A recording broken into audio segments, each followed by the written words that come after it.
Bien, un gusto nuevamente estar con Latin Juris. Ya desde el año 2017 que venimos con el doctor Armijo generando varias discusiones sobre el derecho. Creo que hemos avanzado bastante como academia y cada uno también de manera personal lo hemos generado, lo hemos trazado. Entonces es un poco eso lo que venimos a poner en tela de juicio, principalmente sobre un tema de sumo interés, de suma importancia, que es el derecho penal internacional. Me habían solicitado hablar justamente del derecho penal internacional y para ello tenemos que graficar todo un análisis que debemos construirlo necesariamente a partir de un sentido ontológico. Muchas veces queremos adelantarnos al querer comprender al derecho penal internacional sin antes poder comprender las nociones propiamente ontológicas, es decir, aquellas bases que han formado, conformado los pilares del decir el derecho, para que luego eso se potencie en el circuito penal y más propiamente en el ámbito internacional. Podríamos referenciar que el derecho penal internacional está referenciado por principios, esos principios que a la vez conforman un circuito propio de la rama de un derecho penal, ese derecho penal clásico que todos reconocemos. Claro está, es otro el debate que implica ese circuito entre el derecho penal clásico y un derecho penal moderno. En tanto, el sentido del derecho penal internacional, como había dicho, tiene sus aristas ontológicas. Para ello tenemos que precisar reconociendo al decir el derecho. No nos adelantemos a lo que sería ya propiamente sus aristas finales, como por ejemplo lo que infiere el Estatuto de Roma con la determinación de la Corte Penal Internacional, la Corte Internacional que se vuelve permanente, sino vayamos a las bases. Remontémonos a dónde surge el sentido de la necesidad de protección de ciertos derechos. Podemos referenciar incluso aquello que la historia nos ha revelado ya por 1215 con la Carta Magna Inglesa, donde inician los primeros parámetros de protección hacia lo que vamos a entender a ese derecho fundamental inmediato que es el derecho a la libertad. El tráigase a la vista el cuerpo o habeas corpus se va a formar o se va a conformar con un presupuesto inmediato, funcional, a un derecho innegable. Entonces empezamos a analizar ciertos caracteres a derechos particulares. El derecho humano como tal, en 1215, claro, no era referenciado como tal, tenía o ha pasado por varias determinaciones nociológicas, como incluso el derecho natural, entre otras denominaciones. ¿Por qué es importante aclarar esto? Si ya veíamos al habeas corpus como un derecho inmediato a la libertad, entonces, ¿qué más necesitábamos, diríamos, a la fecha? Y es que la historia nos va a enseñar que varios sucesos han generado que volvamos a ratificar ese primer principio determinante, que es el principio humanitario, que era lo que revelaba precisamente la Carta Magna Inglesa.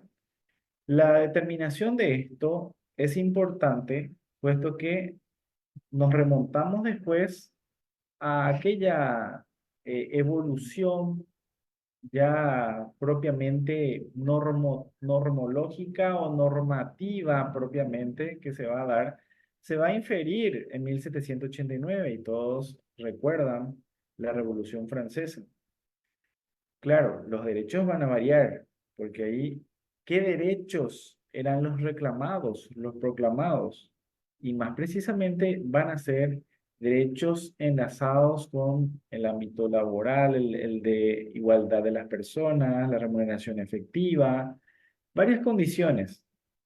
Pero ¿por qué es importante esto? Porque de lo que va a implicar 1789 a luego lo que va a ser el código, o propiamente la disposición de los derechos del hombre y del ciudadano, van a seguir fomentando, pero las primeras determinaciones propiamente positivistas. La nomenclatura positivista o el sentido normológico que se va a instalar de ahí en más para hacer valer derechos, para hacer valer e interpretar y proteger tales derechos. Entonces empieza a codificarse, ahí empieza a codificarse el derecho. La cuestión está, y esto es importante aclarar porque esto es lo que va a ser relevante después en la noción de los principios generales del derecho penal internacional. ¿Por qué va a ser relevante? Porque al decir el derecho en esa noción de 1789, era lo que la ley dice que es. Ese es el circuito primario. Fíjense, es el contexto ontológico de esta determinación. El circuito primario tiene entonces su noción que aclama el normativo, el sentido normológico propiamente después, pero primero va a ser el sistema legal. Es lo que la escuela de la exégesis nos va a venir a decir precisamente que el derecho es lo que la ley dice que es. En esa noción, entonces, la ley era nuestro tramo a seguir para la protección de ciertos derechos. Pero, ¿qué ocurre después? Y ocurre lo que muchas veces se sucede en las sociedades, las famosas interpretaciones. Si claro, el derecho era lo que la ley dice que es, entonces precisamos, o en ese entonces a alguien se le ocurrió, determinar en leyes ciertos derechos. Y se establece precisamente en Nuremberg, unos años antes al juicio de Nuremberg, unos años antes, a 1945, cuando se da el cierre de la guerra, años antes se formalizó, se positivizó una disposición que establecía el genocidio al pueblo judío, instalado por el Führer.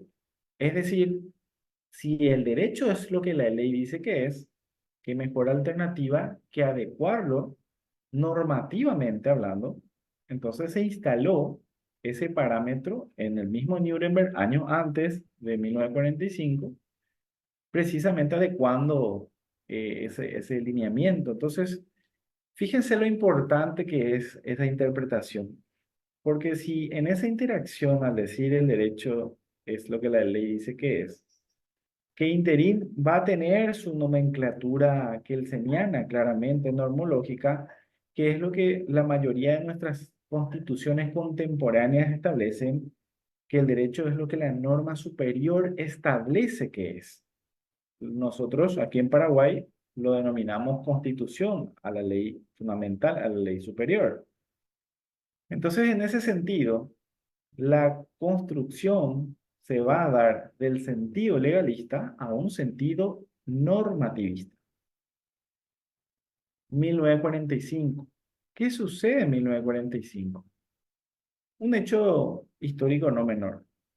Claro, el cierre, la culminación de la Segunda Guerra Mundial, y todos aclamaban una cuestión moral para algunos, una cuestión vinculada a principios para algunos, aquello que nosotros conocemos como justicia, o al menos tratamos de entender lo que es justicia. Tratamos, digo, porque en los diversos cursos de posgrado, tanto en diversos países donde suelo desarrollar cursos de posgrado, siempre el debate final es axiológico. Porque llegar a definir justicia en un mismo idioma o en aquellos que hablamos el español, tratar de darle una misma definición, ni siquiera ello es prácticamente, al menos es una tarea difícil. No digo que imposible, pero es una tarea difícil. Entonces, esa noción de justicia se va a revelar precisamente en 1945, juicios de Nuremberg. ¿Qué es lo que va a ocurrir en juicios de Nuremberg?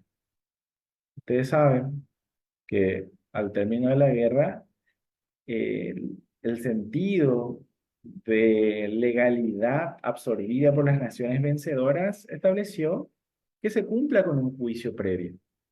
Se generó un juicio a los soldados nazis, a los jerarcas que pudieron ser aprendidos. Ya está además el debate, como dirá un profesor en una interacción donde expresa si la historia la cuentan los que ganan, entonces quiere decir que hay otra historia.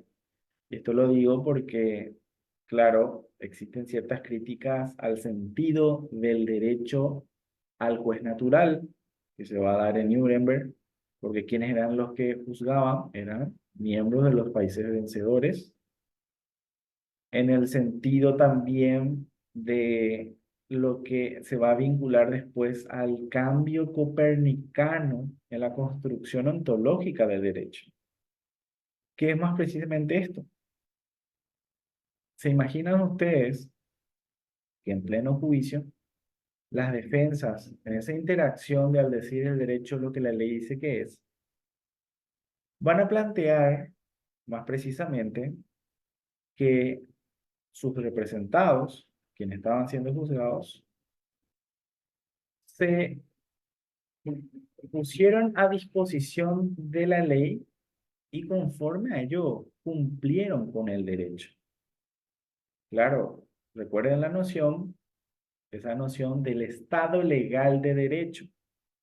El Estado legal de derecho, al decir el derecho lo que la ley dice que es. Entonces, establecieron ese margen de teoría del caso, si quieren llamarlo, pero en defensa, más precisamente, a sus representados. Esto después se va a replicar en los juicios de Tokio, se va a replicar en los juicios de los guardianes del muro de Berlín, pero siempre va a estar esa noción del cumplimiento del derecho en razón al cumplimiento de una ley. Y es que como le estaba adelantando en esa referencia constructiva, el Führer había establecido llevar a cabo estos genocidios. Entonces, ocurre lo siguiente. ¿Se imaginan ustedes o se preguntarían ustedes qué hubiese ocurrido con aquellos que conformaron los miembros del tribunal que conformaron a su juicio de Nuremberg, que vuelvan a sus naciones y respondan a sus connacionales que tuvieron que absolver a todos esos soldados, a los jerarcas nazis que fueron procesados, porque ellos cumplieron con el derecho? Claramente, esto es lo mismo que ocurría con el caso Rick versus Palmer, ¿recuerdan? El caso anecdótico moralista, donde justamente Dworkin expone esa transición moralista en un sentido de saber. No obstante, a lo que voy es, eso se va a dar en Nuremberg, precisamente en 1945. Entonces se encuentran entre espada y pared para dar una solución internacional, porque quieran o no, juicios de Nuremberg podríamos referenciar como el primer juicio penal internacional, porque se juzgaron hechos de lesa humanidad. Ese fue el primer juicio. A mi criterio, fue el primer juicio de un sistema de corte penal internacional. Y esto va otra vez en la determinación del juez natural, porque incluso era antes siquiera de haber conformado una Corte Penal Internacional Permanente, sino se conformó a los fines de enjuiciar. Otro tramo que se criticó fue el sentido de legalidad, porque ustedes saben que el nullum crimen nullum pena sin la ley escrita estricta previa. Entonces, en esa determinación, los tramos de genocidio eran todavía o no eran todavía reconocidos dentro del ámbito de competencia de guerra, o al menos vinculado al sentido de lo que se reconocería como guerra, lo que se reconocía como guerra como tal. Entonces, buscando la vuelta para exponer una respuesta justa, miren esta palabra sumamente valorativa, se imaginan que Kelsen trate de escucharnos hoy y de que estemos entablando de la justicia dentro del debate del derecho. La particularidad entonces va a ser que la identidad de esa construcción principialista va a empezar a tener cabida. Y va a ser gracias a los penalistas conocen seguro lo que leemos de derecho penal en su parte general en la noción constructiva de la dogmática jurídico-penal, se reconoce a esa escuela neoclásica o neocantiana. Un tanto, diríamos, no tan analizada porque tuvo una transición intermedia entre el causalismo clásico de von Lis y el finalismo de Belzel.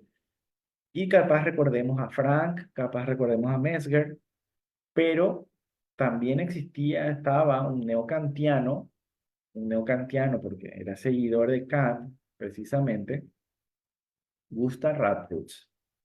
Gustav Radbruch para nosotros es un autor que debe ser reconocido. Incluso lo es reconocido en la teoría de política criminal, en la instalación del funcionalismo moderado de Roxin. Eso todos seguro ya lo han leído. Entonces ocurre que Gustav Radbruch va a traer una especie de ayuda a los que estaban juzgando en Nuremberg y va a establecer precisamente una fórmula, la famosa fórmula que todos conocen, la fórmula Radbruch. El derecho extremadamente injusto no es derecho. Al decir esto, entonces se empieza a volver a recapitular eso que se entendía como derecho.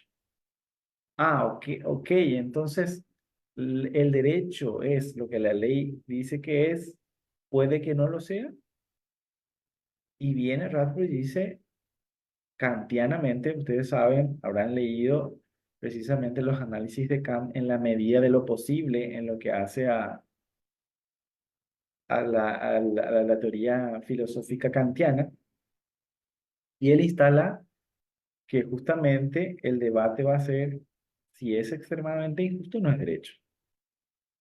Con eso se va a empezar a dividir de vez primera, por un lado la ley y por el otro el derecho.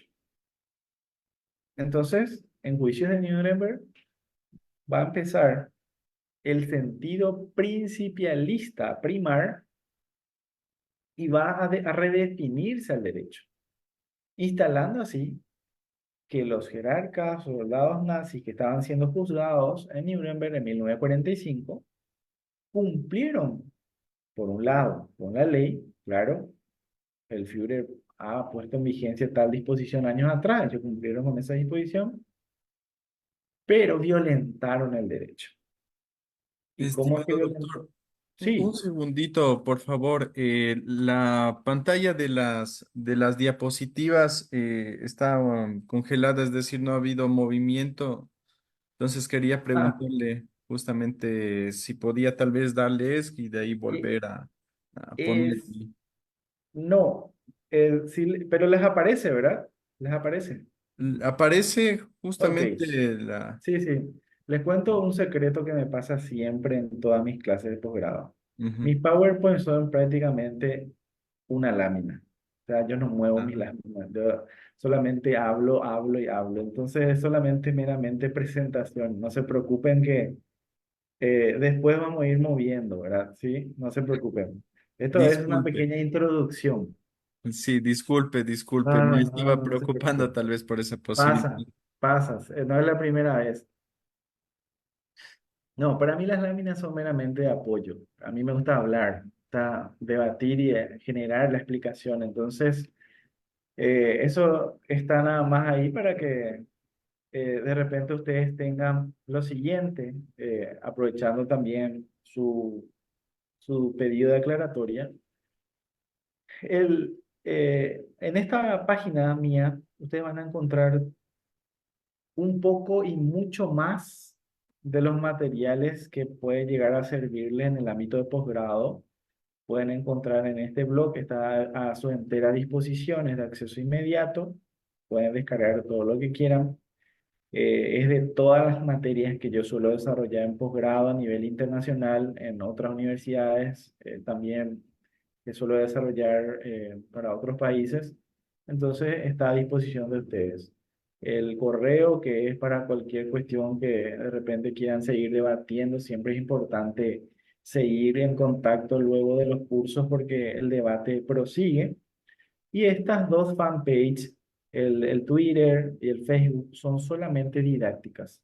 Ahí van a encontrar, digamos, resúmenes de casos que han llegado a ser jurisprudencia internacional, que yo suelo hacer. Uso el Twitter para hacer el resumen, suelo levantar. Tengo mis columnas dominicales y semanales en dos diarios que suelo publicar también a través del Twitter. Entonces está todo a disposición de ustedes. Es a los fines de que puedan un poco tener mayor acceso y alcance a toda esta diversidad de contenido, ¿sí? ¿Estamos bien? Perfecto, doctor. Muchas gracias por la No, gracias. aclaración y disculpe la No, no, por interrupción. favor. Bueno, entonces es importante esta instalación porque justamente a nosotros nos va a interesar Nuremberg, principalmente en 1945, porque de ahí en más el sentido de razonamiento humanitario, y como ya me había adelantado, los canales principialistas van a abocarse a generar lineamientos específicos para los estados parte a los fines de prohibir que ciertas categorías de conducta, y ustedes ya sabrán, estamos hablando de conductas humanas, esto es importante también aclarar, porque si analizamos nosotros después los lineamientos del Estatuto de Roma de 1998, que entra después en el 2000, en la vigencia plena, van a ver que tiene ciertos tramos de la Società del Inquiri non potest, lo que muchas disposiciones positivas aún lo tienen. En Paraguay todavía tenemos la Società del Inquiri non potest, pero lo que ocurre es aquí importante destacar que el sujeto activo de estas conductas prohibitivas que va a establecer el Estatuto de Roma son precisamente conductas humanas. Quieran denominarle asociaciones criminales, quieran llamarle criminalidad organizada, pero sí al fin y al cabo de personas humanas. Y van a considerar tramos de delitos graves. ¿Cuáles? Y uno de ellos precisamente aquello que el Führer había establecido como disposición normativa a los fines de su cumplimiento, el genocidio.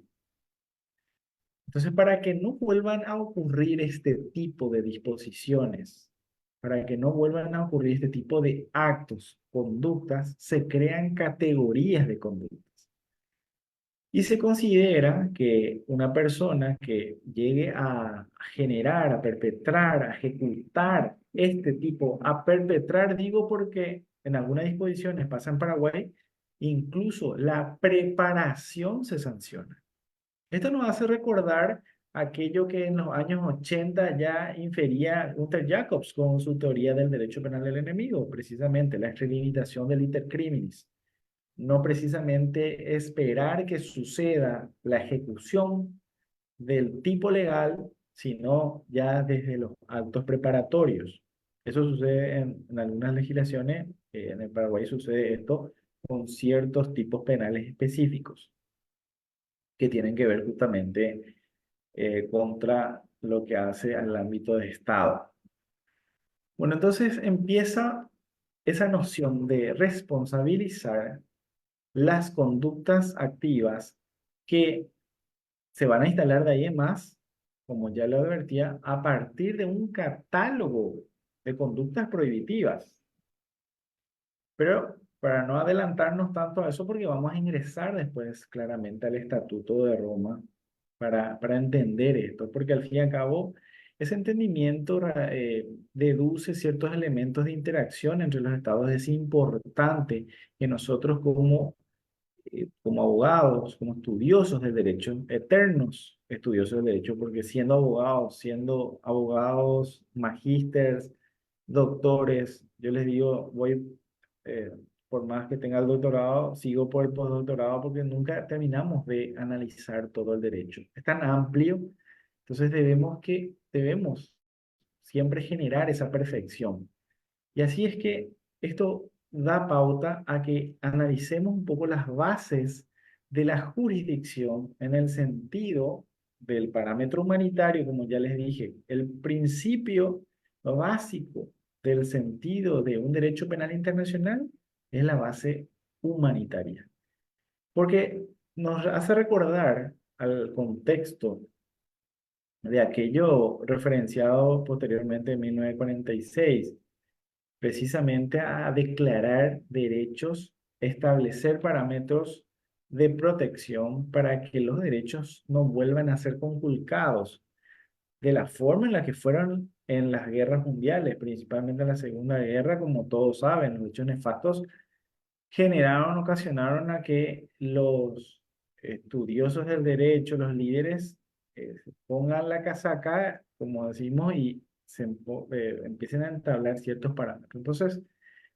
la base de la jurisdicción en un estado ejerce su jurisdicción propiamente en el interior de su propio territorio. Esto es importante destacar porque el derecho penal internacional se va a referenciar desde la normativa constitucional hasta el sentido propiamente de lo que implica el código o los códigos penales. Es un ejemplo de esto. Desde la referencia del cambio copernicano, esto que le había mencionado meramente como una historia, nosotros tenemos una constitución que ya data del 92 y en el artículo 145 reconoce la intervención internacional, valga la redundancia de terminología, ¿verdad? Internacional de los parámetros que hacen a la protección de los derechos de las personas. Con ese contexto, el 145 constitucional aclama después, mucho antes, en el parámetro de los derechos, que empieza con el artículo cuarto nuestro de la Constitución, que es del derecho a la vida. En el artículo quinto le reitera y le recuerda a todo habitante dentro de la República del Paraguay que está prohibida la tortura, el genocidio, la desaparición forzosa, la muerte por cuestiones políticas y a la vez reitera que son imprescriptibles. Ustedes saben que en la base de esas disposiciones normativas, y como yo siempre le digo a los alumnos, no crean que en el 92 eso a alguien se le antojó escribir y crear, no. Esto deviene de toda esta construcción nociológica que yo les he mencionado. Todo tiene un porqué y la evolución del hombre en derecho es, causa la evidencia en consecuencia de toda esta particularidad. Es por tanto entonces que la razón primaria de todo este sentido de derecho penal internacional es de razonamiento principialista humanitario. Claro que va a regir jurisdicciones y competencias. La jurisdicción como tal, en el ámbito penal internacional, va a conllevar que el poder se promulga siempre a través de las normas. La norma siempre va a estar vinculado a ese establecimiento. Recuerden que una de las críticas del juicio de Nuremberg era el principio de legalidad. Eso justamente se va a razonar después a los fines de evitar ese nuevo contexto, Estatuto de Roma. A partir del artículo 6 vamos a ver cuáles son las competencias en conductas que va a tener la Corte Penal Internacional. Entonces, el sentido normativo nunca va a estar de más, solo que le va a acompañar el sentido principialista humanitario, que todo esto sea siempre a los fines de prevenir nuevos sucesos o que se vuelvan a generar hechos nefastos como lo fue el genocidio en la humanidad. La jurisdicción entonces conlleva el poder de aplicar funcionalmente las disposiciones normativas.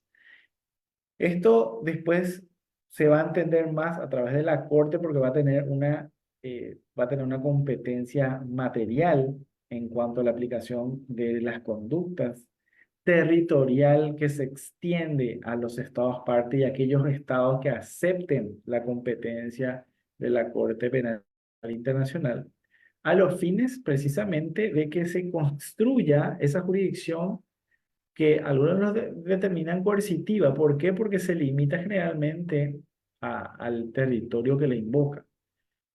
Pero lo resaltante de esto, por eso le estaba dando un ejemplo entre nuestro artículo 145 de nuestra Constitución del Paraguay, que es del 92, y nuestro Código Penal propiamente, no, pero antes el artículo quinto también que hace la tortura. Lo que da el parámetro es que las disposiciones normativas establecen lo que ya no estaban dimensionando o no estaban haciendo notar el sentido internacional. Fíjense que es relevante esto. En el Paraguay nuestro código penal se modifica después de 1910, en 1997 por ley 1160. Ahora, ¿qué pasa? Eso fue en el 97. El estatuto sabemos es del 98. Pero se adelantó, y eso lo digo con mucho orgullo, el Código Penal, estableciendo los parámetros de universalidad. Porque ese parámetro de universalidad que nosotros tenemos en nuestros códigos penales, en nuestro sistema jurídico interno, es lo que le da permisión, le permite a la jurisdicción internacional a generar intervención propiamente, valga la redundancia otra vez de esto, para establecer las sanciones y las responsabilidades respectivas. Con esto lo que estamos viendo es que lo que se busca es que estos hechos no vuelvan a quedar impunes de ninguna forma. Claro, siempre respetando al principio también determinado de la Convención de Viena desde el Pacto Subservanda, el sentido del no bis in idem, siempre respetando el principio no bis in idem. Ese es el circuito, ¿verdad? Dentro de ese parámetro.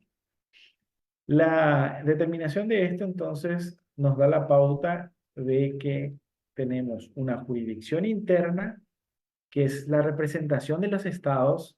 Recuerden que el contexto también que ha instalado la Corte Internacional es el sentido de la soberanía. La soberanía no es un principio menor. La soberanía es ese reconocimiento, la identidad de todo y cada uno de los estados.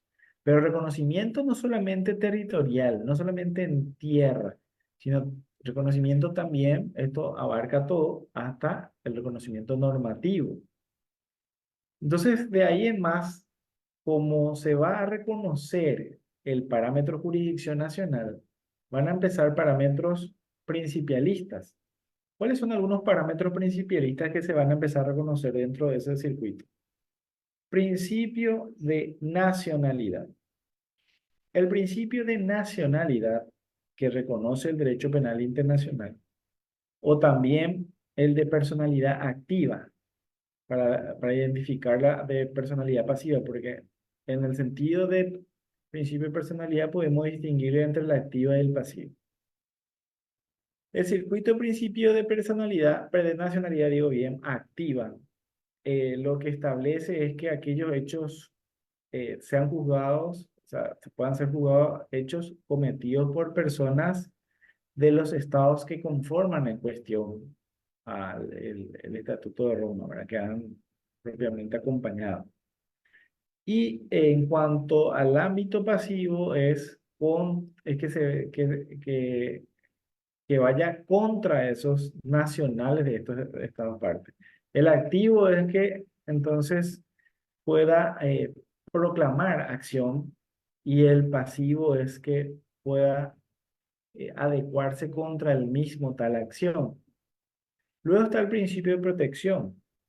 En el principio de protección, lo que se ve o lo que se entiende es que son aquellos actos que afectan a la seguridad del Estado. Aquí es donde también está concatenado el sentido de universalidad y se respeta a los Estados partes también a sancionar por un circuito de seguridad del Estado, por el sentido de un hecho que pueda haber generado una determinación contra la seguridad de tal Estado. Reitero, siempre precautelando el principio de no bis in idem. Entonces, lo que aquí reiteramos es ese circuito de jurisdicción universal, que al fin y al cabo lo que hace es establecer una competencia para conocer de crímenes independientemente del lugar en que se hayan cometido. Pero, ¿qué es lo que ocurre aquí? La jurisdicción universal amplía la competencia material que a la vez está instalada en el artículo sexto del estatuto. Eso, como tal lo dije, lo vamos a ver. Entonces es que reconozcamos si se trata sobre conductas prohibitivas por la disposición positiva normativizada en el 98, ya puesta en vigencia en claridad y su ratificatoria en el 2000, y que esa determinación sea ponderada en cuanto a la jurisdicción que reconoce los hechos como tal, como crímenes de lesa humanidad. Entonces, de ahí en más, la universalidad le permite la decisión de que los estados parte pongan a disposición a esa persona que se encuentra en su territorio a la Corte, a disposición de la Corte Penal Internacional para que sean juzgados. No obstante, también se respeta, como ya advertí hace rato, que los estados, por disposiciones normativas propias, lleven a cabo las sanciones que correspondan por los hechos universales, por más de que no hayan sido realizados dentro de su territorio nacional. El Paraguay, por ejemplo, sanciona perfectamente el genocidio. Entonces tiene, al ratificar también el Estatuto de Roma, bien puede llevar a cabo un juzgamiento siempre bajo los principios fundamentales del juicio previo, del juez natural, independencia, imparcialidad y otros principios más.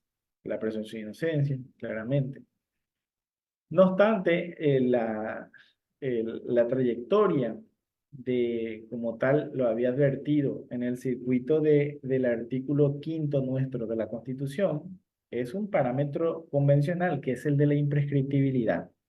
Los hechos de lesa humanidad son imprescriptibles, es decir, se establece la imprescriptibilidad de algunos crímenes de derecho internacional. ¿Y esto cuándo es que se va a ponderar? Esto se ponderó en Ginebra, en la convención o en los convenios de Ginebra de 1949. 1945, como les dije, el suceso anecdótico que generó todo el cambio copernicano. 1946 en adelante, con las construcciones de la declaración, Eleanor Roosevelt y otras personas más fomentan esos derechos innegables, y 1949 en los convenios de Ginebra, y también en algunos protocolos adicionales que ya se van a dar allá por 1976, 77, ya van a instalar propiamente esta cuestión de imprescriptibilidad. ¿Y qué es lo que refiere la imprescriptibilidad? Y todos conocemos de la imprescriptibilidad. Para conocer la imprescriptibilidad antes tenemos que conocer de la prescripción material reconocida con aquella temporalidad transcurrida desde el momento del hecho, ¿verdad? Hasta el momento de la denuncia o la formalización propiamente de una sanción. Entonces ocurre que se va a dejar sentado que precisamente estos hechos no son imprescriptibles. Lo que yo siempre destaco es una particularidad que hay que razonar en los códigos procesales de cada país. Porque ustedes saben que hay un hermano gemelo de la prescripción, que es la extinción de la acción penal. Pero a lo que voy es, los hechos de lesa humanidad claramente son imprescriptibles. La interacción está cuando los códigos procesales penales establecen un margen de temporalidad para que esos justiciables tengan su sanción en el tiempo del plazo razonable, que a la vez es un parámetro convencional. El plazo razonable ya van a encontrarlo en algunas construcciones pretorianas, como lo hace la Corte Interamericana de los Derechos Humanos en varios juicios. Entre ellos, el juicio de el caso Noguera versus Paraguay, por ejemplo, tiene, ahí están los cuatro parámetros del principio de plazo razonable. Entre ellos la complejidad de la causa, el sentido de complejidad de causa, pero bien está establecido ya que los hechos de lesa humanidad no son prescriptibles, o sea, no prescriben. Las formas de responsabilidad penal, porque claro, estamos hablando siempre de conducta y vayamos al sentido punible, porque si vamos a ir a la construcción de la teoría del derecho penal clásico, ustedes sabrán, creo que ustedes ya desarrollaron tipicidad, toda esa parte dogmática. Entonces sabrán que para la construcción de la tipicidad objetiva, claramente necesitamos previamente una conducta. Y de esa determinación de conducta pasamos a aquel análisis lógico objetiva, la lógica objetiva que está dentro del parámetro objetivo que lo habrán analizado ya de pie a cabeza de cómo se fue transitando desde el acausalismo clásico al neoclásico, al finalismo, al funcionalismo.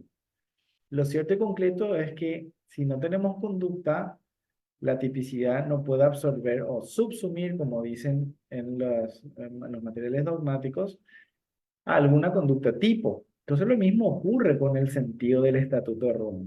El sentido de crear responsabilidad penal según el derecho penal internacional se va a entablar al momento de considerar a una persona penalmente responsable y no solo por la comisión de crímenes de guerra, crímenes de lesa humanidad, es decir, como en carácter de autor, sino que también aquellos que hayan intentado, hayan colaborado, hayan facilitado como cómplices y o trae consigo un grado de participación que algunos códigos no lo tienen. El encubridor, el Código Penal paraguayo, por ejemplo, ya no tiene ese grado de participación.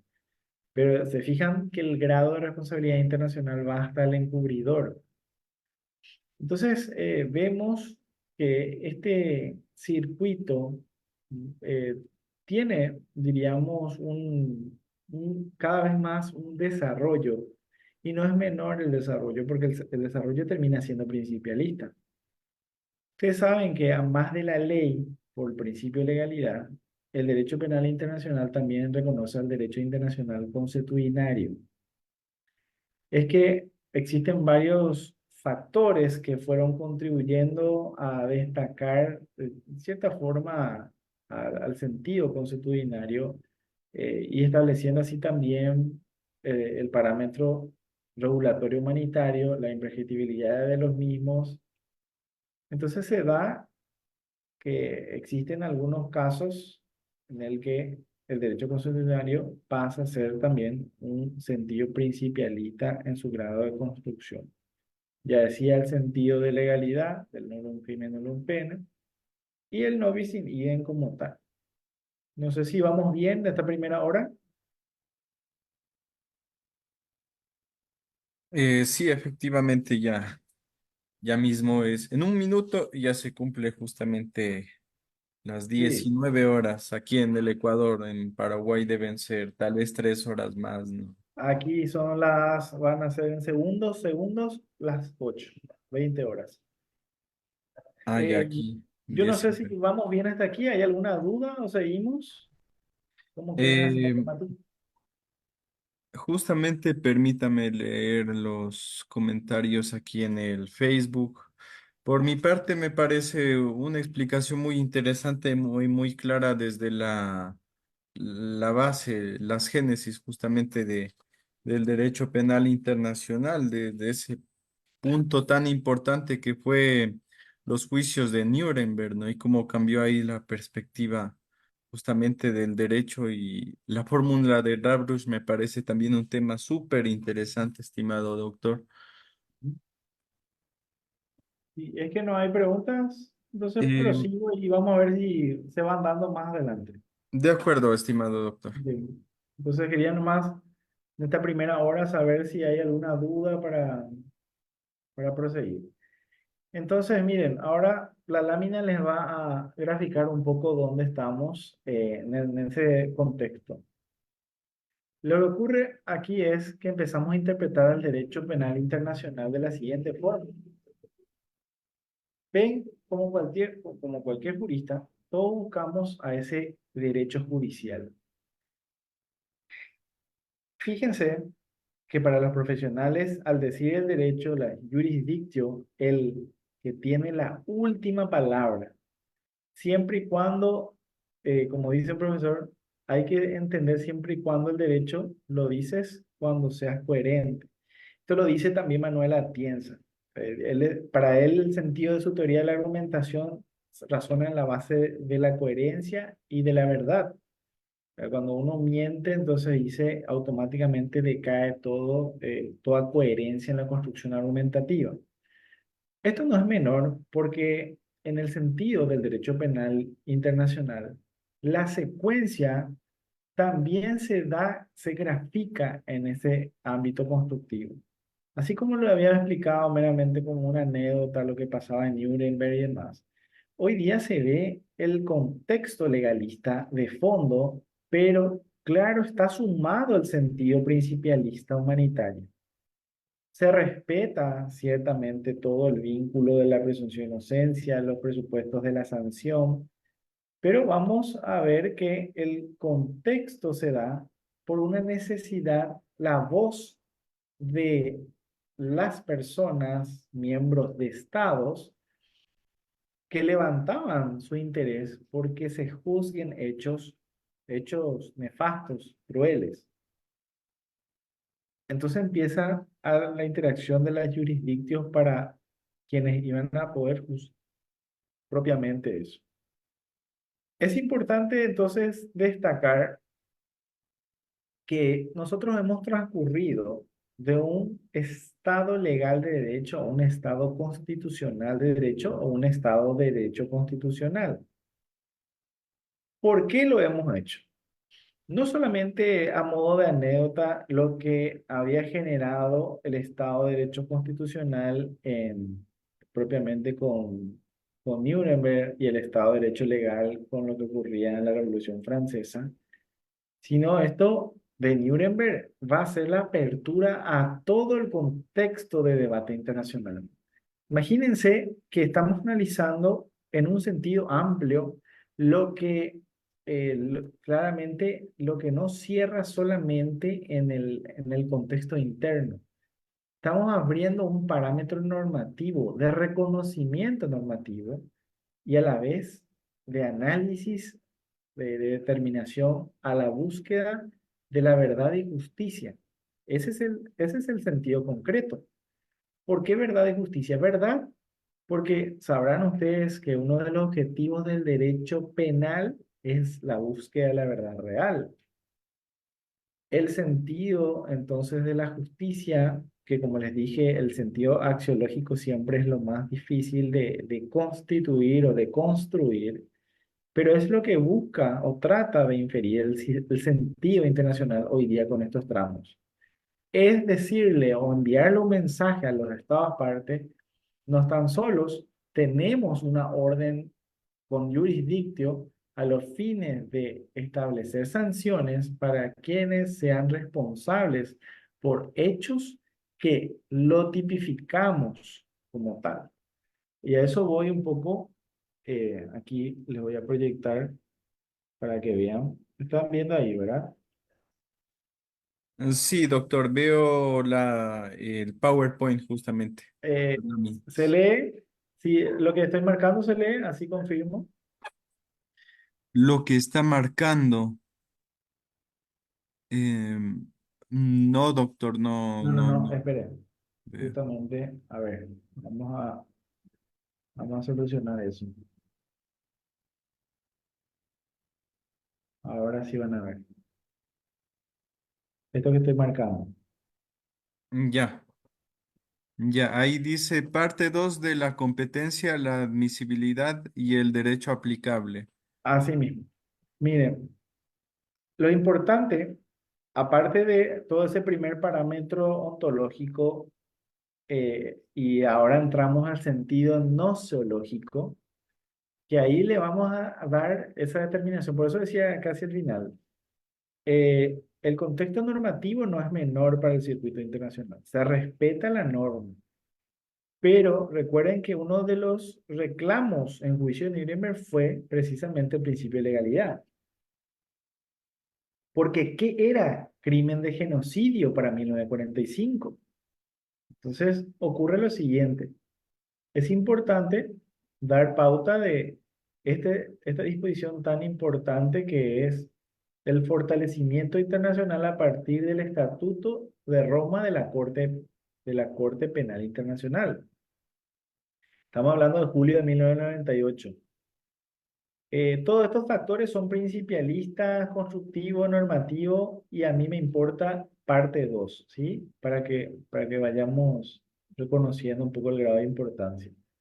En la parte 2 empieza competencia, admisibilidad y derecho aplicable.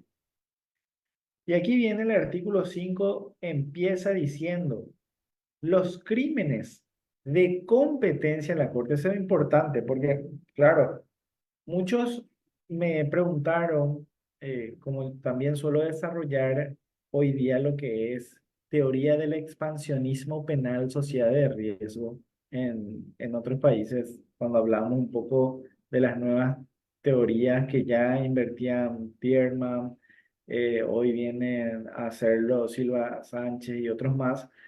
En tanto, hay que reconocer que la Corte Penal Internacional como tal tiene competencia de manera taxativa sobre algunas disposiciones, sobre algunas conductas punibles internacionalmente. Entonces, porque muchas veces se malinterpreta el contexto de la extensión de protección del derecho penal económico, a eso me estaba refiriendo. Pero vayamos viendo que el circuito de competencia es importante destacarlo a partir del artículo 5, porque aquí dice crímenes de competencia de la Corte. La competencia de la Corte se limitará de forma taxativa, y esto también es enunciación. Ustedes saben, tenemos varias formas de generar construcción interpretativa, y esta es la construcción interpretativa sistémica, por capítulo y título.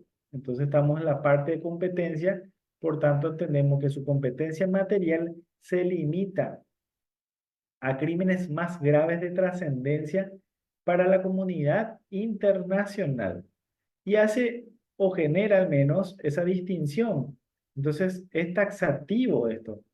Lo último en haber ingresado es el crimen de agresión, pero ya era reconocido en el 98. En el 2017 se reconoce el crimen de agresión, pero ya era reconocido en el 98 crímenes de genocidio, crímenes de la deshumanidad, los crímenes de guerra.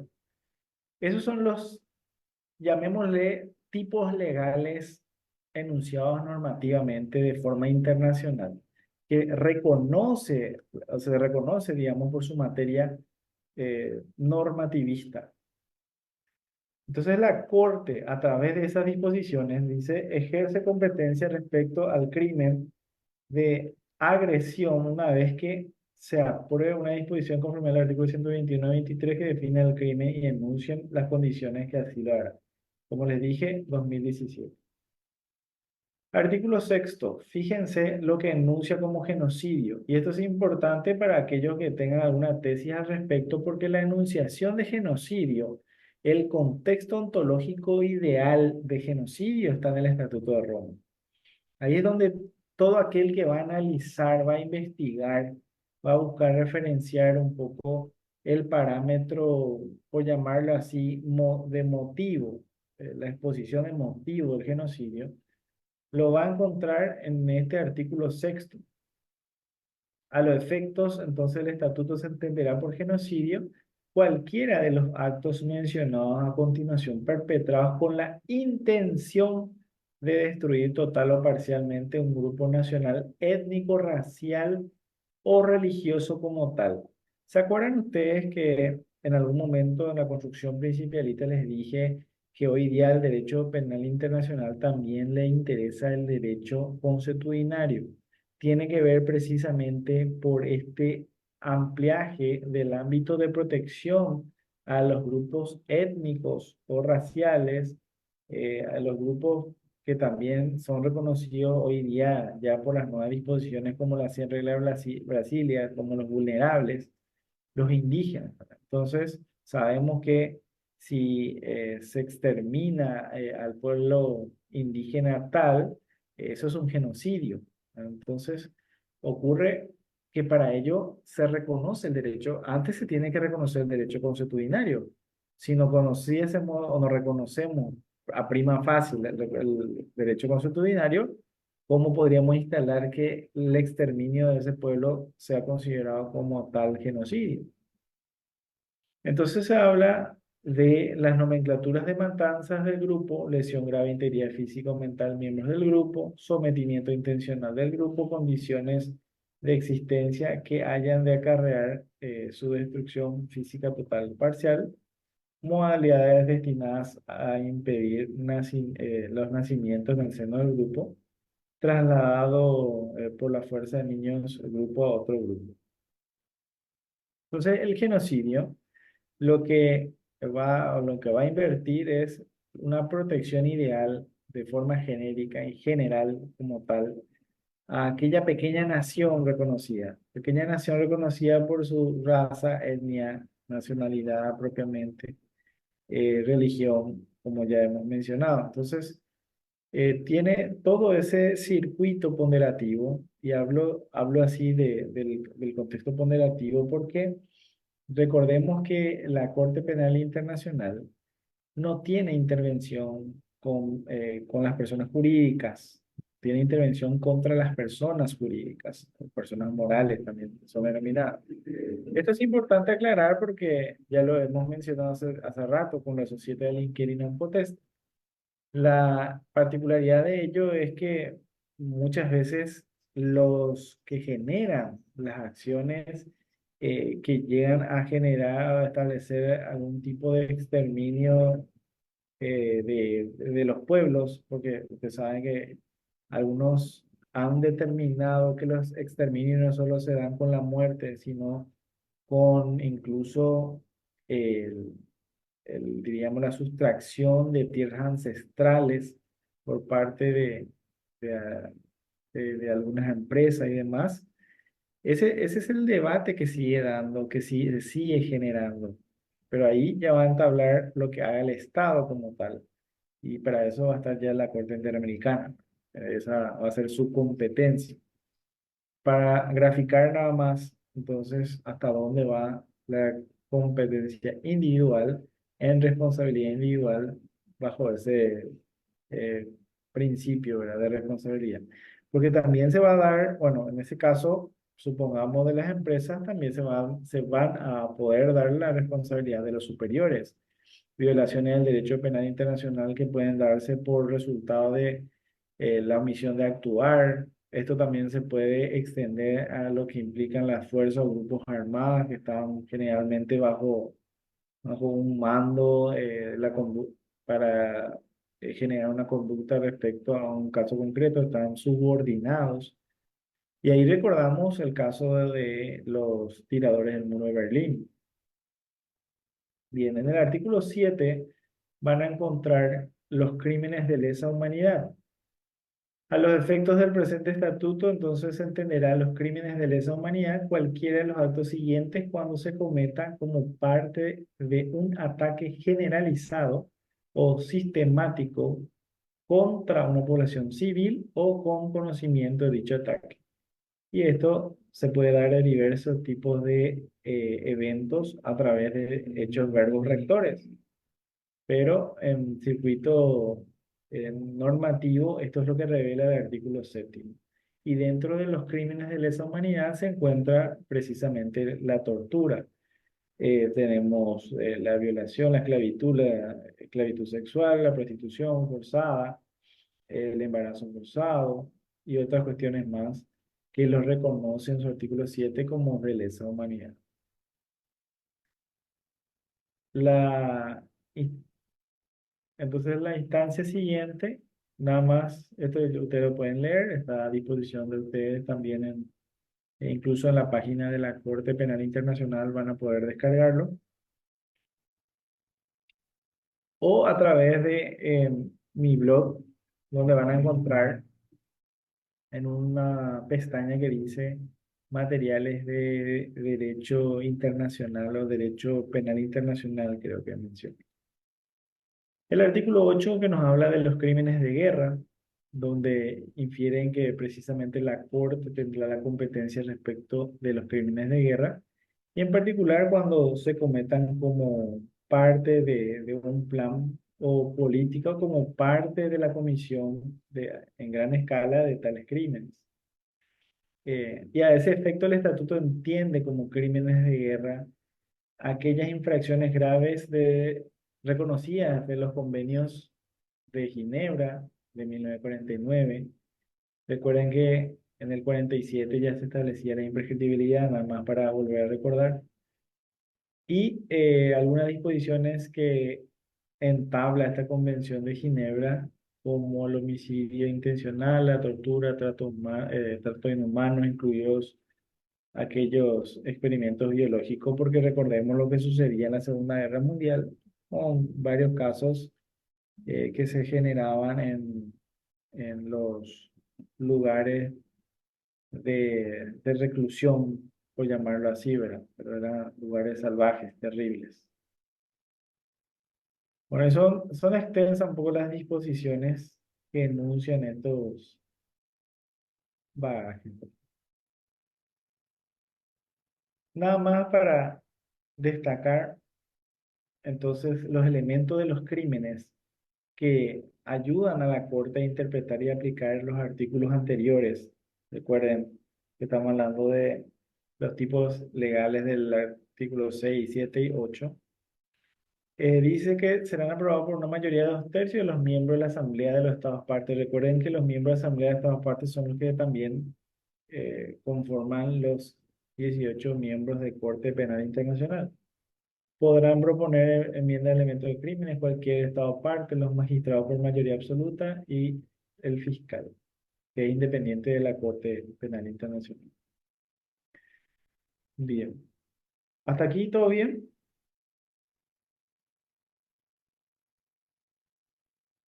Desde mi perspectiva, doctor, sí está siendo muy clara, organizada y didáctica la clase, estimado doctor. Em, de ahí del Zoom, si Sí. alguno de nuestros queridos diplomantes desea realizar una pregunta, puede levantar la mano para tomar la palabra, para preguntar y también participar justamente. Y por vía de Facebook no encuentro por el momento preguntas, la verdad, estimado doctor. Ok, bueno, capaz vayan surgiendo después. Vamos a seguir entonces. Fíjense lo que le estaba diciendo. Lo que decía Ginebra en 1947 se establece en el 98 en el artículo 29. Fíjense, los crímenes de la competencia de la Corte no prescribirán. Es una particularidad muy interesante esto, y lo reitero varias veces porque eh, este es diríamos, el parámetro enunciativo internacional que se deriva a nuestras disposiciones normativas internas. Yo siempre le digo a mis alumnos que cuando damos aquí derecho constitucional, por eso es que el artículo quinto nuestro de la Constitución 92 dice que los derechos de lesa humanidad son imprescriptibles. No porque se le ocurrió al constituyente, sino porque este es un parámetro que ya viene desde los lineamientos internacionales. Por eso yo les empezaba diciendo lo que ocurría en 1215. Podemos hablar de otras, podemos hablar del cilindro de Ciro también si quieren, pero a lo que voy es que cada instalación dogmática va a generar el tramo de evidenciar que los postulados normativos se sigan sincronizando conforme a la realidad. Y ese es el sentido también de la universalidad de los derechos. Los derechos son progresivos, van en avance, no en retroceso. Esta es una poco construcción. A ver, yo generé la pauta en tres puntos fundamentales. La primera, que es una construcción dogmática ontológica para sentar un poco los lineamientos de la base. El sentido nosológico lo senté en la base normativa, porque tenemos un sentido de legalidad de dónde hablar. Tenemos un estatuto de Roma que es el parámetro normativista, llamémoslo así, porque es nuestro parámetro normativo superior que le vincula a las demás disposiciones, sean de internas o internacionales también, que están todas concatenadas. ¿Y qué es lo que genera esto? Y ahí vamos a ya la construcción propiamente de aquel que va a poner en referencia a esta determinación, a esta construcción. ¿Qué es la Corte Penal Internacional? Ustedes lo están viendo, ¿verdad? Se ve bien.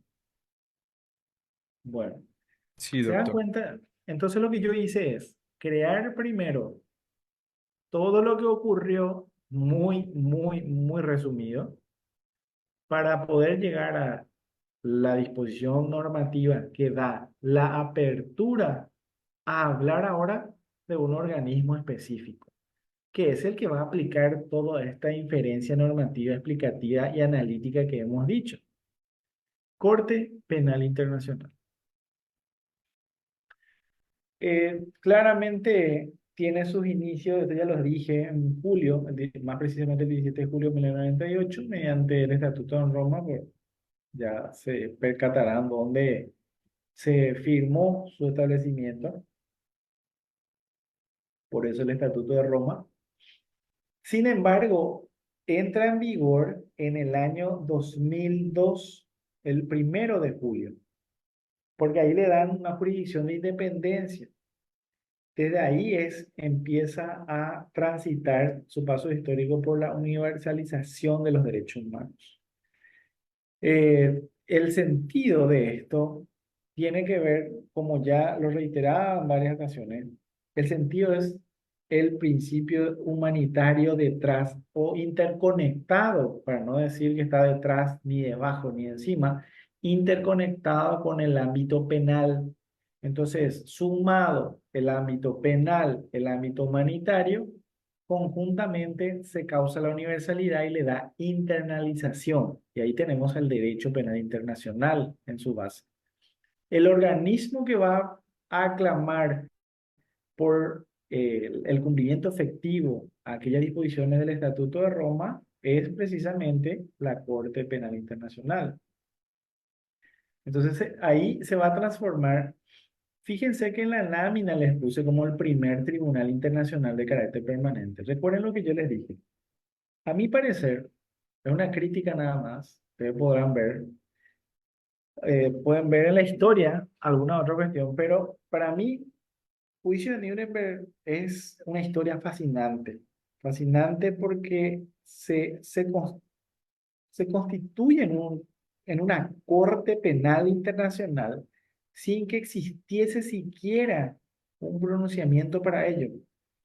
Por eso decimos, vinculado al parámetro de legalidad, lo que quieran, circuito de soberanía, todo lo que quieran pueden criticar, pero es fascinante que se hable de un primer juicio, un juicio previo y no fusilamiento por mero trámite, como sucedía en el circuito de la guerra. Lo que yo siempre digo, y esto también lo suele decir el doctor Alvarado Belloso en su libro de Derecho Procesal, en algún momento, no sé cuándo dice, pero en algún momento el bolígrafo ganó al arma o al batallón, porque es, se discute, diríamos, cómo se llevó a cabo el juicio o lo que quieran, pero se llevó a cabo un juicio.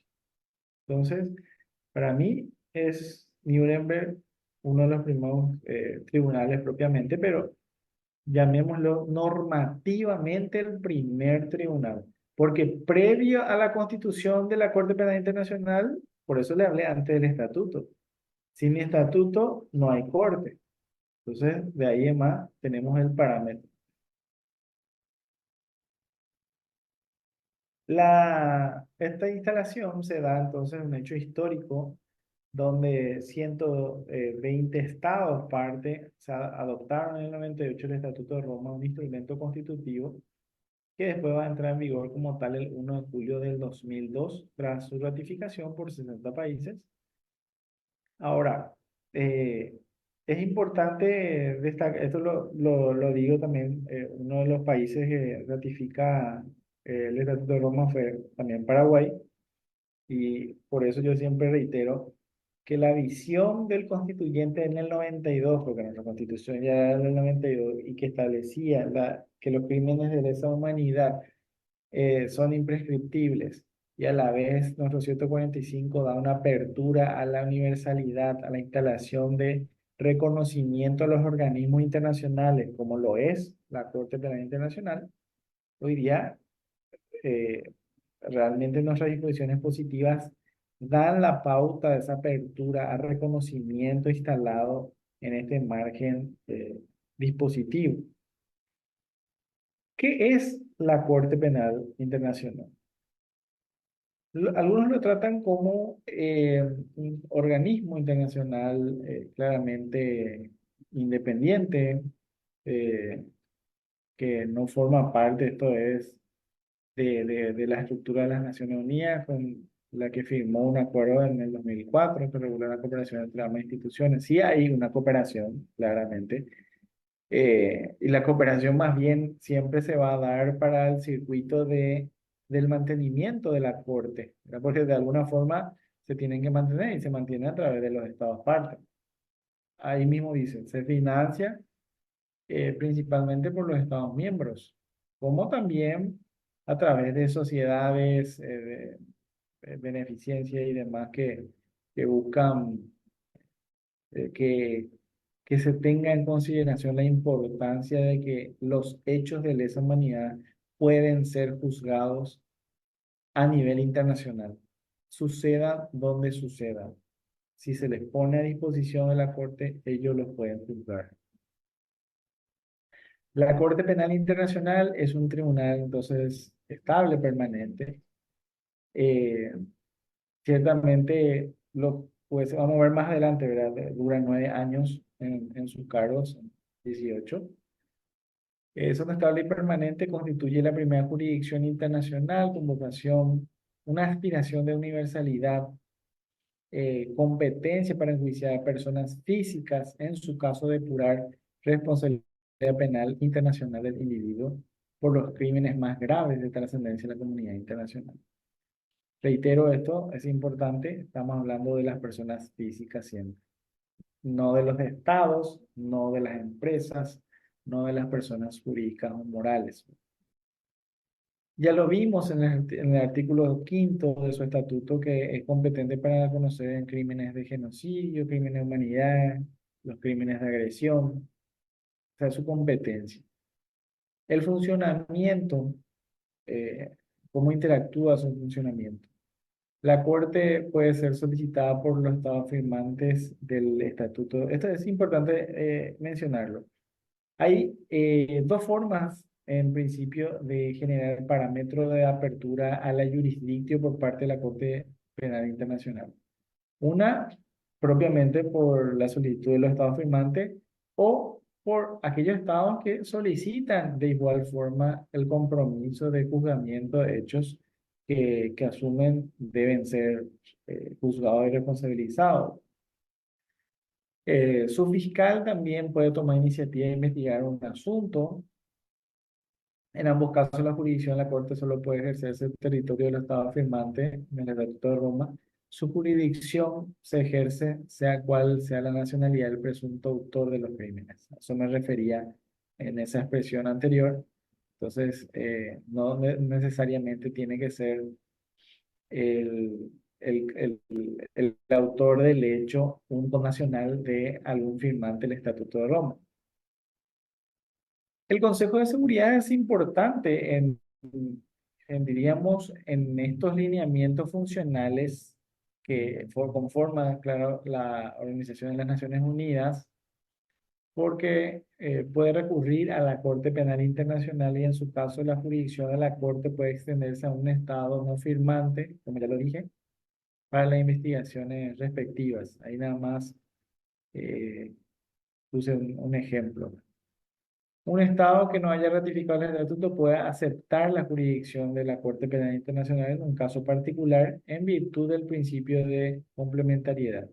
Esto significa que la Corte no se cierra, porque al fin y al cabo, recuerden que detrás está el vínculo de el circuito de universalidad de los derechos, de protección de los derechos.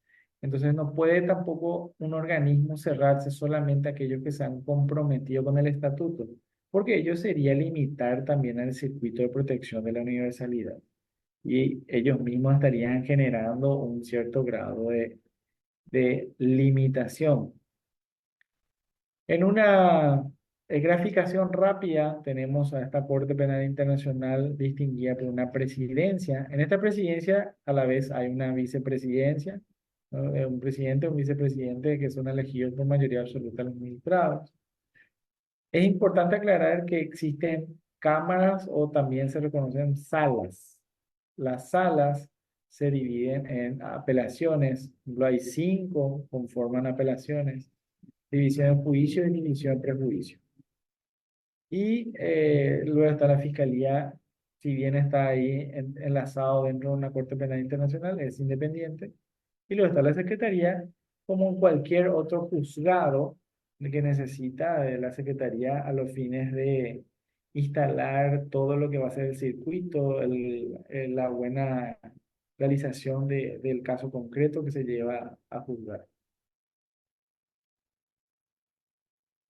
Para la integración, el Estatuto de Roma establece que los miembros de corte son 18 magistrados que son elegidos por votación en una asamblea secreta, ¿verdad?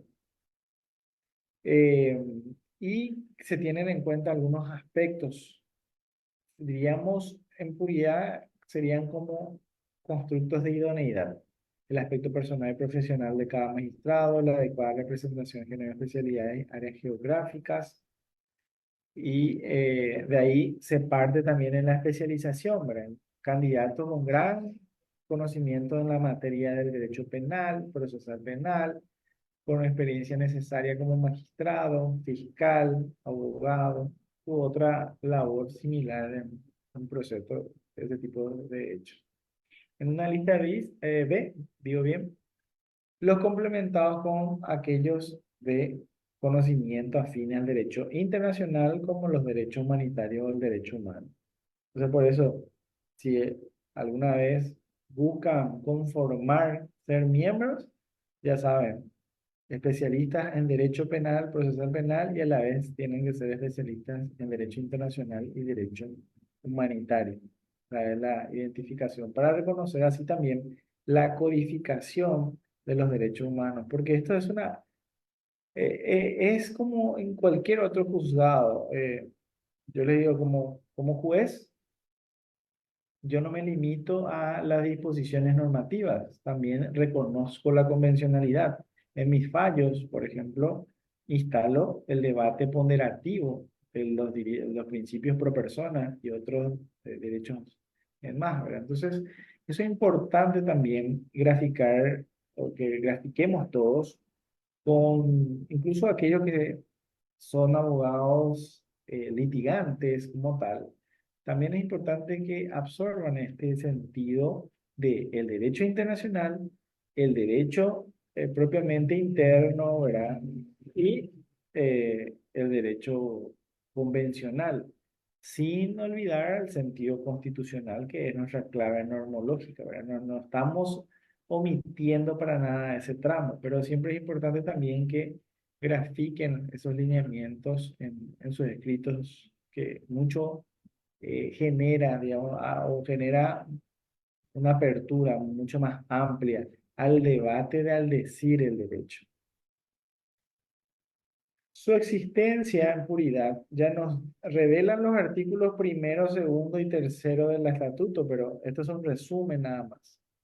Su existencia y labor incentivan a las administraciones de justicia de los estados parte del Estatuto de Roma para que se investiguen las violaciones de los derechos humanos y a las infracciones del derecho internacional humanitario, que constituyen crímenes de su competencia, claramente está. Porque recuerden, por eso les mostré el artículo quinto. Así no, si no podemos enlazar a tipos legales que encuentren entre los artículos 6, 7, 8 para adecuar su competencia, la Corte Penal Internacional no va a poder intervenir dentro de ese tramo. Entonces, ese es su mayor parámetro. Ustedes saben que también se sancionan a los responsables, pero a la vez se reparan a las víctimas. Esto es muy anecdótico y es importante porque si ustedes ven el código modelo para Iberoamérica, el código modelo de Iberoamérica que se lo debemos a Mayer y a Binder, en algún momento empezó a exponer precisamente los derechos de la víctima. No era solamente los derechos procesales de los imputados, sino también ya empezaban a verse los lineamientos del derecho a la víctima. Y esto es lo que hace también la Corte Penal Internacional. Tiene entre sus facultades generar reparaciones a las víctimas de los actos. Ustedes pueden entrar a ingresar a la página de la Corte Penal Internacional, van a ver algunos videos muy didácticos que demuestran las donaciones que vienen haciendo a varios pueblos que pasaron por hechos atroces, por personas que no han comprendido aún de la humanidad. Los procedimientos prácticamente es un procedimiento que reconocemos todos, el examen preliminar que es el análisis previo de competencia, donde se instala el bagaje si ingresa o no a los pormenores del artículo quinto del estatuto. Luego empieza el de investigación y juzgamiento, que ya empiezan a tomar las bases de la fiscalía conjuntamente con la corte. Ya la fase 3 de juicio oral, de ello se pasa a la deliberación con la sentencia propiamente. Y recuerden que después se subdividen los miembros para que algunos conformen en sala de apelación, porque reconoce también la Corte Interamericana, pero la Corte Penal Internacional también reconoce el sentido principialista y o bien del doble conforme. El sentido del doble conforme es fundamental para ese razonamiento, entonces también se reconoce en ese bagaje, en ese parámetro. Son algunos datos importantes que se han recolectado respecto a algunos hechos claves de la Corte Penal Internacional. Estos análisis respecto a estos casos que se juzgaron, ustedes pueden ver en mayor medida en la página. Estos son nada más citas para complemento, ¿verdad? De un reconocimiento al grado de importancia que se está generando a raíz de la Corte Penal Internacional. Son algunos de los juzgamientos que se han determinado. Bueno, esto ya lo habíamos leído, todo lo que implica un poco el genocidio, propiamente los crímenes de lesa humanidad. Y lo que sí quería destacarles era el crimen de agresión, porque esto, diríamos, es lo último que va a reconocer el Estatuto de Roma y la propia Corte. Se genera en un artículo octavo bis del Estatuto de Roma y en el 2010, luego de la primera conferencia de revisión del Estatuto de Roma, realizada en Kampala, Uganda, se adoptó enmiendas al Estatuto por consenso, entre las que se incluye la definición de crimen de agresión y un régimen que establece cómo la Corte deberá ejercer la competencia a la hora de investigar y juzgar. Crimen de agresión implica la planificación, la preparación, el inicio o la ejecución del uso de la fuerza armada por un Estado contra la soberanía. Imagínense Estos son hechos reconocidos a partir de, como tal lo he puesto ahí, de la enmienda del estatuto. Anteriormente no eran reconocidos, por eso le decía, este es el último, llamémosle, tipo legal que va a ser reconocido por el circuito internacional. En cierta forma, varias de nuestras disposiciones normativas lo reconocen. Yo ya me adelantaba a decirle que, por ejemplo, en Paraguay se sanciona la preparación de actos contra el Estado. Tenemos nosotros como tipo penal. Pero se dan cuenta que aquellos, aquellos hechos de subversión donde se planifica, se prepara a través de la Fuerza Armada de un Estado para desvirtuar la soberanía de un Estado, eso también ya es reconocido dentro de lo que es el catálogo de hechos imprescriptibles y a la vez hechos de competencia de la Corte Penal Internacional. ¿Quiénes son los responsables? Eh, Generando una síntesis de todo lo que van a leer, de todo lo que pueden encontrar, diríamos personas físicas. ¿Sí? Hablemos de personas físicas porque saben ustedes que para la Corte Internacional se encuentra el juzgamiento, al menos de competencia de la Corte Internacional, está en los estados. Para las personas morales jurídicas están los sistemas internos. Para al estado propiamente está la Corte Interamericana.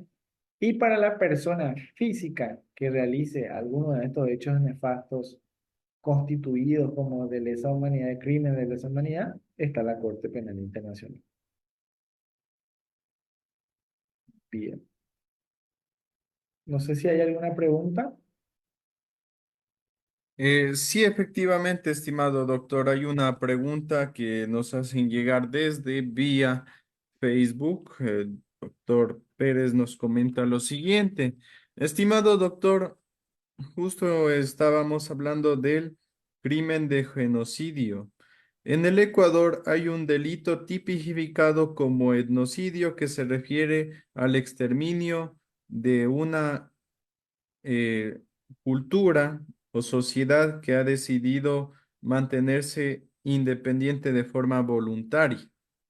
Ujú. Entonces, estimado doctor, si un Estado en algún momento busca realizar este etnocidio, que se refiere sobre todo a la exterminación de sus elementos culturales, y efectivamente desaparece esa cultura sin necesidad de matar a las personas, se podría llegar a considerar un delito relevante para la justicia internacional penal.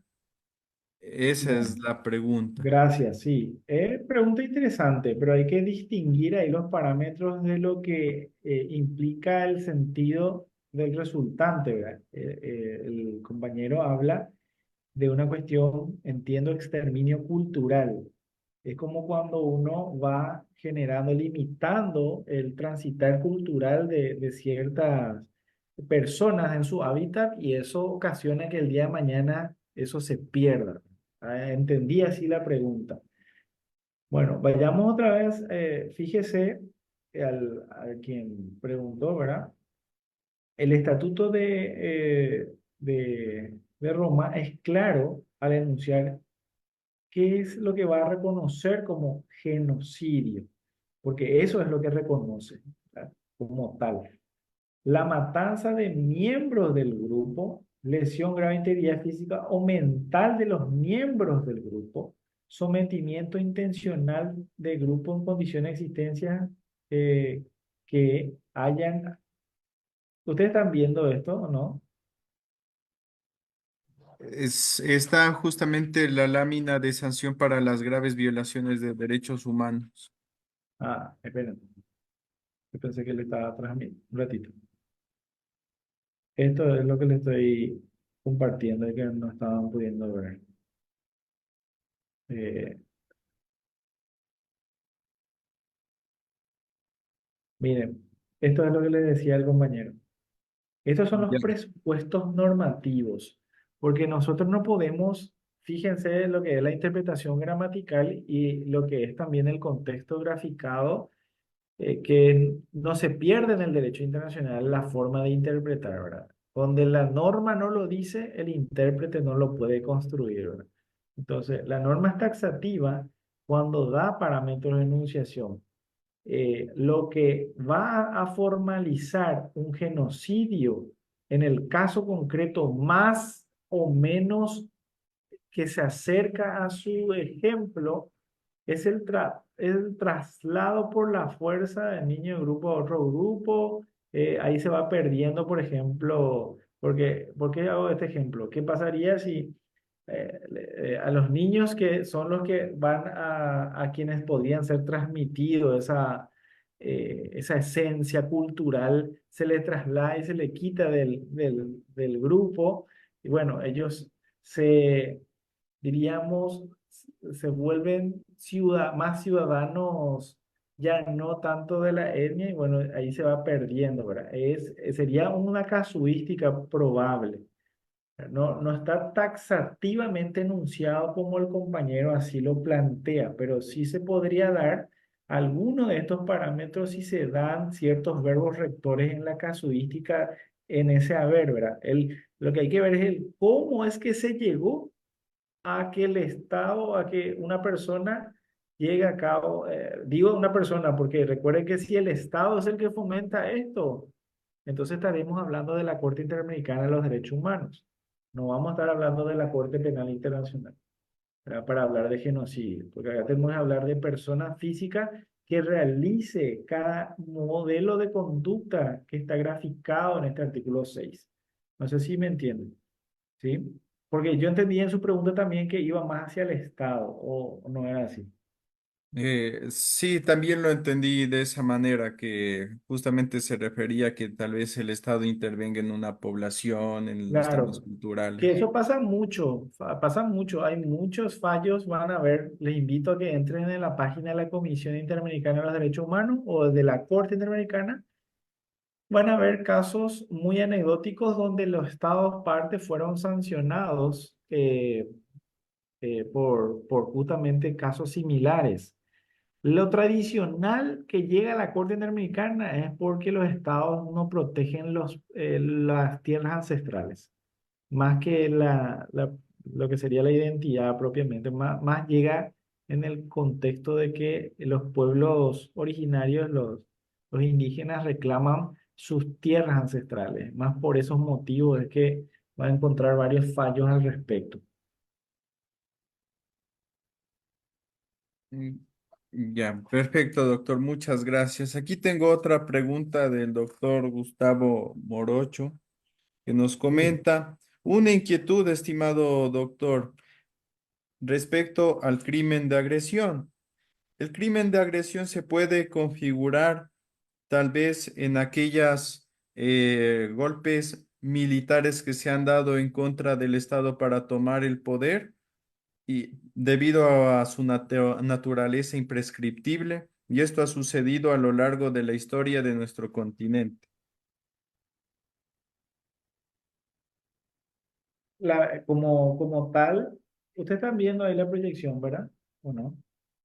En este momento no, estimado doctor. Bueno, el compañero lo que pregunta es más o menos lo que tenía es la referencia del crimen de agresión, pero cómo se configuraría y él dice se podría configurar, ¿verdad? Algo así entendí.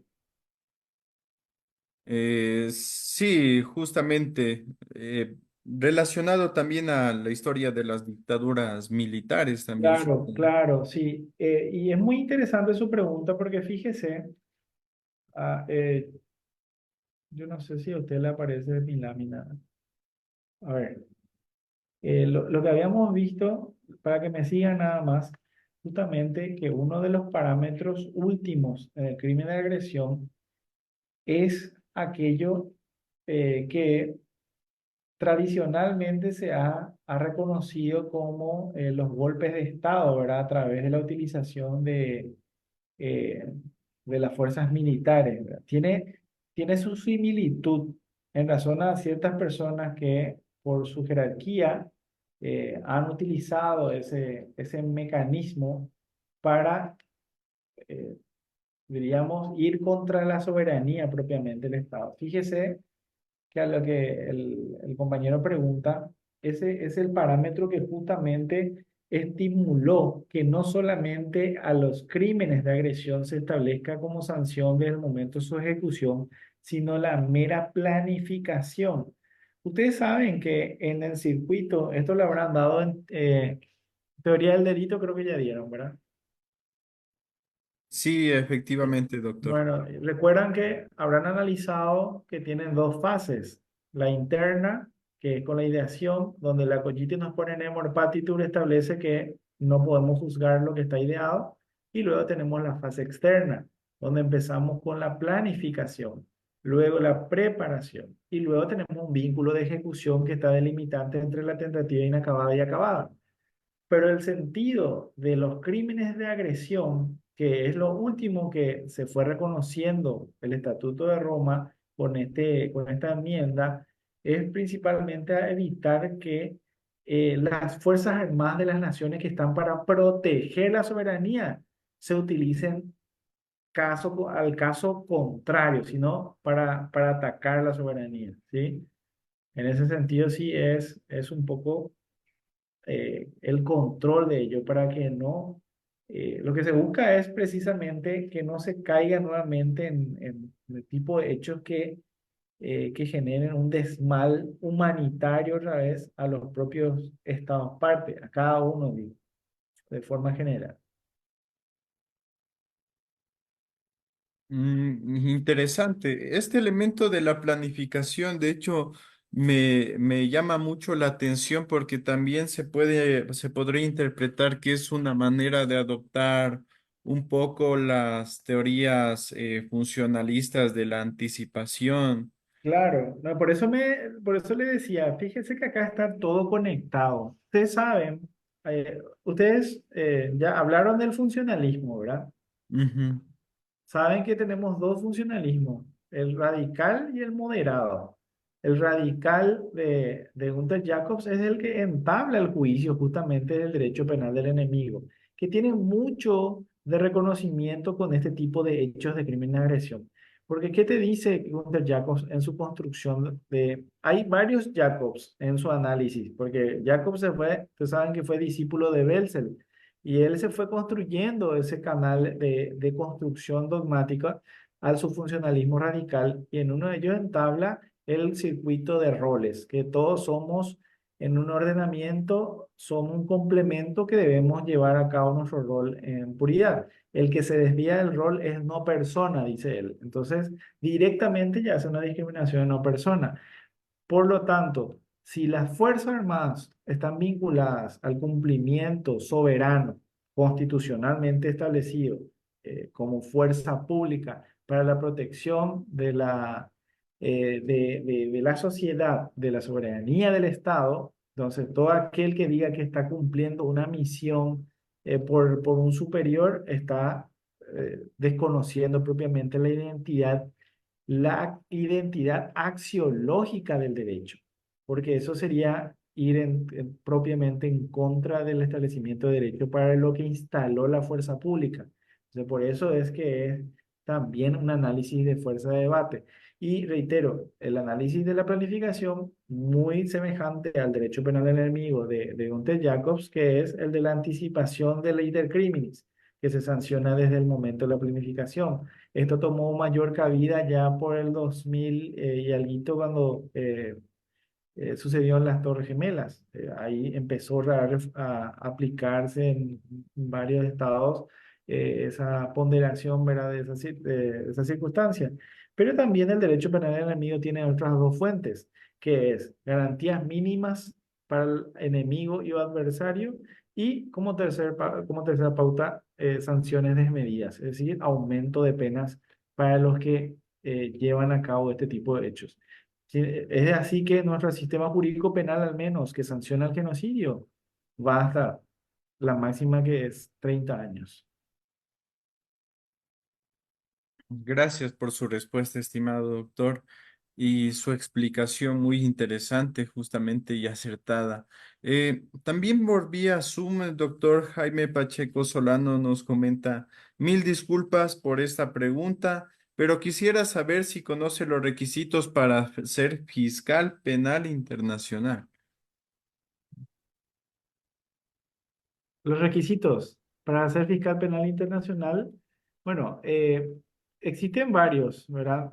Puede encontrar justamente también en la página de, ¿cómo se dice? De la Corte Penal Internacional, que son similares a aquellos que yo le identifiqué justamente para los jueces, que es dentro de lo que hace al reconocimiento ¿cómo se dice? De reconocimiento del ámbito penal, procesal penal, internacional y también de los derechos humanos. Pero como tal, es independiente del circuito, digamos, de la Corte Penal Internacional, que entre paréntesis no les dije, eh, la Corte sesiona en La Haya, ¿verdad? Y ahí también está la Fiscalía. Pero son más bien, el circuito siempre ronda por el ámbito de la honorabilidad, claramente sea, ¿cómo se dice? El, eh, propuesto por Estado parte, ¿verdad? Pero hay una página en las Naciones Unidas, de las Naciones Unidas, donde va a encontrar una parte de reconocimiento a las funcionalidades del fiscal. Y ahí va a poder entablar esto que le digo. Gracias, doctor. También una pregunta más aquí por vía Facebook, justamente. Doctora Camila Salazar nos pregunta si los jueces de la Corte Penal Internacional son estables y permanentes, ¿cómo podrían ellos terminar sus funciones o renovar con nuevos jueces? Se los Sí, sí. denomina, sí, pero recuerden que el, el estatuto establece dentro del ámbito de competencia, en el artículo 13, el ejercicio, que ahí también está el ámbito de la competencia del fiscal, ellos terminan su mandato dentro de los 9 años, los 9 años. Y nuevamente son propuestos por los estados miembros del estatuto y son electos por asamblea en voto secreto. Ya, gracias, estimado doctor. Y también justamente una última pregunta que logro identificar aquí en vía Facebook es si, aquí está.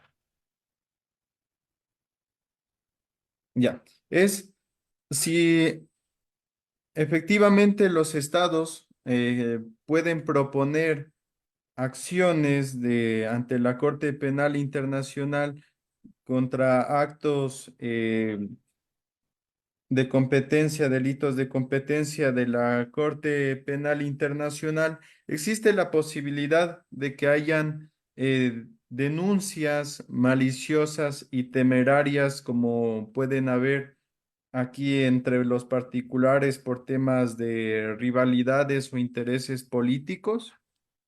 Justamente para eso es esta fase de examen preliminar.